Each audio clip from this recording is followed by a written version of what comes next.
Twenty creation channel में आप सभी का स्वागत है। सब्सक्राइब कीजिए, बेल आइकन को टच कीजिए ताकि वीडियो की नोटिफिकेशन आपको मिले।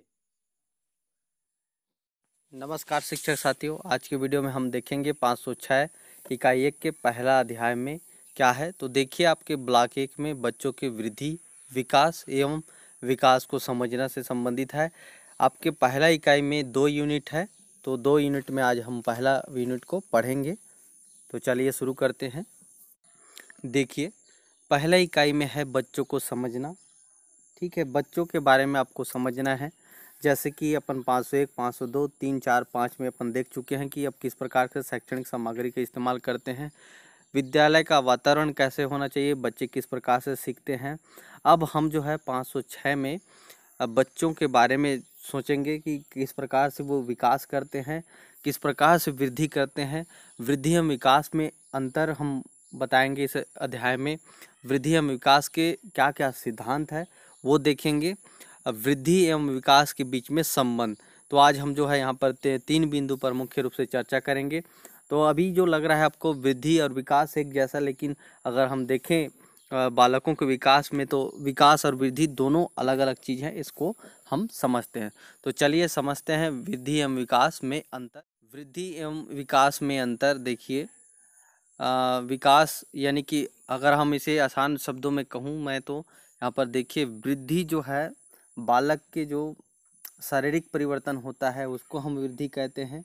जैसे जैसे जैसे बच्चे बड़े होते जाते हैं, आवाज़ का भारीपन होना, ठीक है, और जैसे शरीर के विभिन्न हिस्सों में बाल उगना, हाथ जो है लंबे होना, हाइट में वृद्धि होना, ये आपके जो है वृद्धि कहलाते हैं। और विकास में जो है जैसे कि बच्चे पहले आ अक्षर को जो है कम स्पष्ट और सुंदर अक्षर में लिखते थे, फिर जो है जैसे ही एज बढ़ते जाता है तो उसको और अच्छा एकदम परिपक्वता के साथ, समझ के साथ स्पष्ट रूप में लिख पाते हैं। तो ये बच्चे का विकास के अंतर्गत आएगा। यानी कि किसी चीज़ को सोचने समझने का जो परिपक्वता है, अगर एक ही भाषा में हम कहें विकास को, तो जो है वो परिपक्वता से रिलेटेड है। मतलब देखिए, एक शारीरिक वृद्धि और एक आपका जो है परिपक्वता से संबंधित है। तो यहाँ पर आपके यहाँ पर बताया गया है जैसे कि विकास तब आता है जब परिपक्वता और अनुभव के कारण मानव जाति में कर्मिक एवं प्रगतिशील परिवर्तन आते हैं, जबकि वृद्धि संरचनात्मक एवं शारीरिक परिवर्तनों को दिखाता है। विकास वृद्धि के साथ साथ व्यवहार में उन परिवर्तनों से संबंध है जो पर्यावरणीय स्थिति के परिणाम स्वरूप होते हैं। आसपास के परिवेश के साथ विकास का जो गति है वो चलते रहता है। विकास इस प्रकार एक अधिक समावेशी शब्द है जिसका एक दूसरा तत्व है जो परिपक्वता कहलाता है। तो यहाँ पर देखिए क्रमशः जो अंतर है वो हम देखते हैं। यहाँ पर 4 अंतर, ये बहुत महत्वपूर्ण है, आप इसे याद कीजिए।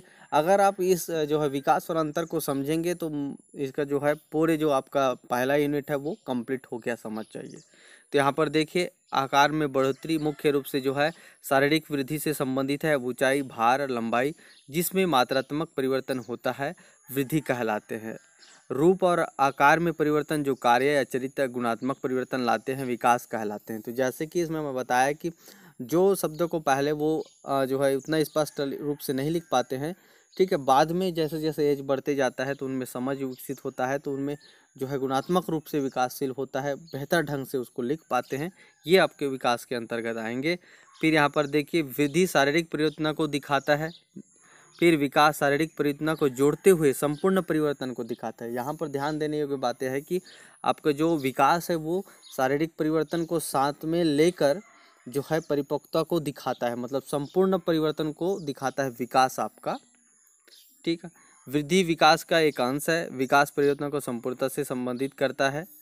तो कहना चाहिए वृद्धि भी जो है एक दूसरे से, ये दोनों संपूरक हैं, कोई अलग चीज़ नहीं है। लेकिन जो है आपको मुख्य रूप से जो अंतर है उनको समझना है कि विकास हम किसे कहते हैं और वृद्धि किसे कहते हैं, ये दोनों एक दूसरे से जुड़े होते हैं।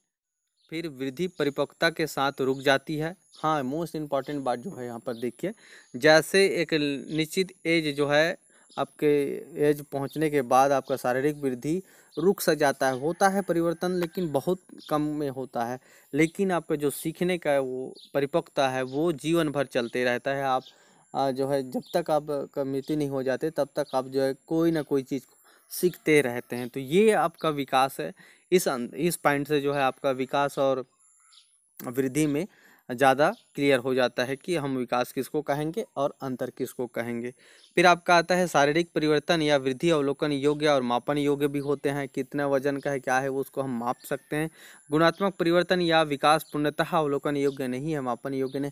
वो किसी चीज़ को कितना सीखा है उसके लिए जो है अभी अभी तक कोई ऐसा मापन नहीं बना है कि हाँ वहाँ वो जो उसमें जो है वो 100% लाया, कितना लाया अभी तक कोई नहीं है। लेकिन इसको हम पर माप सकते हैं मूल्यांकन के द्वारा, लेकिन अभी तक ये मापने योग्य नहीं है, इसमें बताया गया है जैसा कि आप देख रहे हैं। फिर छठवां पॉइंट है वृद्धि विकास में आ सकती है या नहीं भी आ सकती है। विकास व्यक्ति के क्रियाशीलता में सुधार कर वृद्धि को शामिल कर सकता है या नहीं भी कर सकता है। तो इस प्रकार से आप देखिए विकास और वृद्धि में 6 अंतर दिया गया है, आप इसको देख सकते हैं। अगर वीडियो अच्छा लगता है तो वीडियो को लाइक कर दीजिए, अपने साथियों तक जो है वीडियो को अवश्य शेयर कीजिए। अभी जो है हम द्वितीय सेमेस्टर के लिए प्रत्येक दिन आपको जो है वीडियो उपलब्ध कराएंगे, आप हमारे साथ बने रहिए। कम से कम आप जो यदि आपको पढ़ने का समय नहीं है तो कम से कम 5-10 मिनट में आपको जो है आप याद कर सकते हैं, सुनकर जो है आप परीक्षा में आसानी से लिख सकते हैं। यहाँ पर जैसे कि प्रश्न दिया है, क्या वृद्धि विकास से भिन्न है? यदि हाँ है तो लगभग 50 शब्दों में लिखे। ये आपके जो है NIS DELET के आधार पर प्रश्न है, लेकिन यहाँ पर अभी पैटर्न बदल गया है, लेकिन फिर भी आप जो है इस प्रश्न को देख सकते हैं। क्या वृद्धि विकास से भिन्न है? यदि हाँ तो कैसे है? यहाँ पर देखिए, यहाँ स्पष्ट कर दिया गया है कि वृद्धि विकास का एक अंश है। ठीक है, यहाँ पर स्पष्ट कर दिया है। इसको मेंशन करते हुए आपको जो है पूरे इस पॉइंट को लिखना है तो आपका आंसर बन जाएगा। तो इस प्रकार से आपका जो पहला बिंदु है वृद्धि एवं विकास में अंतर वो क्लियर हो जाता है। फिर अपन जो देखते हैं वृद्धि और विकास के सिद्धांत के बारे में। वृद्धि एवं विकास में अंतर ये नहीं है, मिसप्रिंट हुआ है आपके जो 506 में जो ये आपका 1.3 है वो मिसप्रिंट हुआ है। वृद्धि एवं विकास के ये सिद्धांत है, यहाँ पर सिद्धांत होना चाहिए था, यहाँ पर जो है आपका अंतर लिखा है। तो यहाँ पर देखिए 9 सिद्धांत है, आप इन पॉइंटों को याद कर लीजिए, ये बहुत महत्वपूर्ण है। विकास एक प्रतिमान का अनुकरण करता है। फिर दूसरा जो है विकास की दिशा का सिद्धांत। फिर सतत विकास, वृद्धि और विकास का दर एक समान नहीं है। व्यक्तित्व भिन्नता का सिद्धांत, विकास का प्रसार सामान्य से विशिष्ट प्रतिक्रिया की ओर होता है। एकीकरण का सिद्धांत, अंध संबंध का सिद्धांत और भविष्यवाणी का सिद्धांत। इस प्रकार से विकास और वृद्धि के 9 सिद्धांत है। तो पहला सिद्धांत देखते हैं, विकास एक प्रतिमान का अनुकरण करता है। जन्म पूर्व और जन्म के पश्चात मानव सत्ता का विकास एक प्रतिमान या एक सामान्य क्रम में बढ़ता रहता है। शारीरिक विकास, गति या भाषा का विकास और बौद्धिक विकास एक निश्चित क्रम में स्थान लेते हैं। यानी कि हम विकास को कहें तो एक जो है क्रमबद्ध तरीका से बढ़ने वाला है। तो इसको जो है आप विकास एक प्रतिमान का अनुकरण करता है, इसमें आपको मेंशन करना है। फिर आपका दूसरा आता है विकास की दिशा का सिद्धांत। विकास की दिशा शीर्षपाद पोक्षी के साथ दिशा में है, अर्थात सबसे पहले मनुष्य के जो है किसी बालक के मस्तिष्क जो है सबसे पहले विकास करता है। फिर जो है आपके जो पूंछ की ओर यहाँ पर लिखा है शीर्षपाद पूंछी में, अर्थात पहले शीर्ष का होता है फिर बाकी अंगों का जो है विकास होता है। तो देखिए लंबाई में अक्ष शीर्ष या पाद पूंछी कहलाता है और केंद्र से परिधि की ओर। तो यहाँ पर देखिए, यहाँ पर दिया है बच्चे पहले अपने सिर पर नियंत्रण प्राप्त करता है, फिर भुजाओं और पैरों पर नियंत्रण प्राप्त करता है। तो विकास की दिशा का सिद्धांत जो है ये इस प्रकार से पहले शीर्ष पर होता है फिर बाकी अंगों पर होता है। ये चीज़ यहाँ का मुख्य रूप है, इसको आपको याद करना है। सतत विकास माने ये जीवन भर चलते विकास, ठीक है, जो जन्म से गर्भ से लेकर जो है मृत्यु तक विकास होते रहते हैं। वृद्धि और विकास का दर एक समान नहीं है, ये आप सब जानते हैं। किसी बच्चे का जो है मानसिक जो सोचने का क्षमता है वो पहले हो जाता है और जो उनका शारीरिक विकास है वो बाद में होता है। बहुत सारे बच्चों का जो है बहुत बड़े होते हैं फिर भी उनमें जो है बच्चे का जो स्तर है वो बहुत छोटा होता है। जैसे कि दूसरे बच्चे की तुलना में कोई बच्चे यदि तीसरी कक्षा में वो जोड़ना सीख गया है तो वो 5वीं कक्षा में भी वो जोड़ नहीं पाता। तो इस प्रकार से हम कह सकते हैं कि वृद्धि और विकास का दर एक समान नहीं, माने एक साथ वो बढ़ते नहीं हैं। फिर आपका व्यक्तित्व भिन्नता का सिद्धांत, विकास के संदर्भ में विविध आयामों का विकास का दर और गुणवत्ता व्यक्ति से व्यक्ति में भिन्न होता है, लड़कों और लड़कियों के बीच में वृद्धि दर में अंतर होता है। ठीक है, इसमें जो आपका पांचवा पॉइंट बहुत महत्वपूर्ण पॉइंट बताया है, जैसे लड़के और लड़की का जो सेम एज अगर रहेंगे फिर भी उनका जो विकास और वृद्धि का दर है वो अलग अलग होता है। लड़के से पहले लड़कियां जो है समझदार होती हैं, इसलिए जो है हम कहना चाहिए इसमें 18 वर्ष में लड़कियों का जो शादी है वो सही माना गया है और लड़कों का 21 वर्ष में। ठीक है, तो ये बहुत महत्वपूर्ण पॉइंट है। फिर विकास का प्रसार सामान्य से विशिष्ट प्रतिक्रिया वो होता है, जैसे कि मैं बताया कि यदि कोई बच्चे अगर कोई अक्षर को वो सही तरह से लिख नहीं पाता है तो ये सामान्य हुआ। फिर जैसे जैसे समझदारी विकास परिपक्वता होता है तो वो विशिष्ट होता है, यानी कि वो बेहतर ढंग से लिख पाता है, ये इसमें आपको लिखना है। फिर एकीकरण का सिद्धांत, सामान्य प्रतिक्रियाओं से विशिष्ट प्रतिक्रियाओं की ओर, जैसे इसमें सेम टू सेम आप लिखेंगे।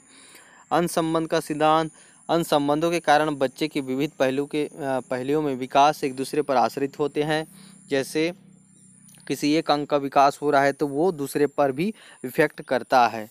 तो इस प्रकार से आप जैसे विकास से संबंध है तो अगर मान लीजिए वो उसका सामाजिक परिप्रेक्ष्य किस प्रकार से है तो वो उसका जो विकास में भी वो जो बाहरी वातावरण है वो बच्चे के विकास में प्रभावित करते हैं। तो ये है अंतःसंबंध का सिद्धांत।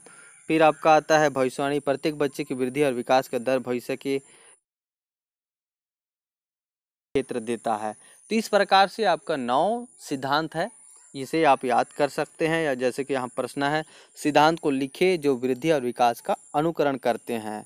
तो पहला सिद्धांत को आपको लिखना है और ये जो आप 9 सिद्धांत है उसको भी बनाना है। अभी नया पैटर्न के आधार पर आपको जो है इसमें जैसे लघु उत्तरी में अगर ये सवाल आता है आपके जो विकास और वृद्धि में अंतर लिखिए और उनके 9 सिद्धांत को वर्णन कीजिए।